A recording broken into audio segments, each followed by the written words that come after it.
lot happening around the statues. There's students putting posters up, spray painting it, and some students are even taking selfies. If you want to get your selfie, do it now, because this won't be up for that much longer.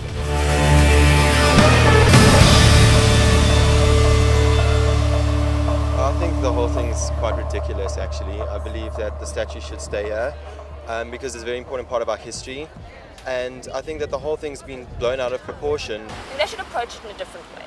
Yeah. For instance, people are in a big uproar about throwing feces and stuff at the statue, and which is also understandable because, you know, I'm not very happy with what happened because I'm proud to be on this campus, and they should be as well because, you know, they are privileged to be here. We've come a very long way. And I mean, if you talk about slavery and oppression and everything, then you can target you can ask, why don't the pyramids get removed? That was built by slaves as well, you know. A lot of things were built by slavery. So, I mean, that's the argument that I see it as, you know, yeah, Rhodes wasn't a good guy. I feel like if we hide the statue, we're going to forget a very important part of our history, and if we forget about it, how can we learn from his past mistakes? Because okay, so maybe the statue is in a bad place. It makes it seem like we're glorifying him, and maybe it should be removed, but I certainly don't think that it should be destroyed. I'm for Rhodes falling. From where I stand, it's just a statue. It's not about Rhodes himself.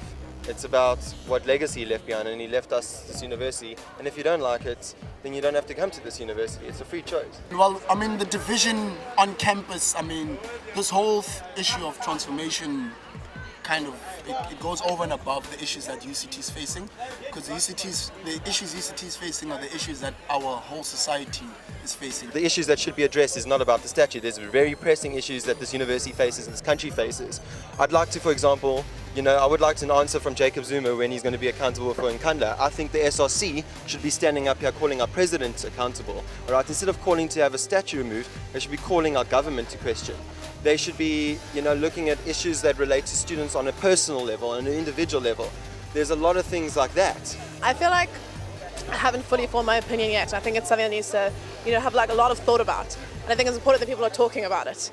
Danny and I were discussing that. It's quite inspiring that this is happening on our campus. This kind of thing is just, this is what it's about. This is what being youth is about. I think I heard, some radio presenter talking about how people must go back to class, get an education, then you can talk about it. I think that's completely the wrong approach to have. Everybody's going back to class, and hopefully with a fresh mindset and an understanding, a deeper understanding of the people we go to varsity with, and yeah. I feel like it's a revolutionary atmosphere, and I'm pleased to be a part of an environment like this. Africa's memory is very much that of a colonial memory. I think it's about time that Africans started reclaiming these, toponyms, as you might call them, because naming is very important to not only in a spatial universe, but also in the psyche of a people.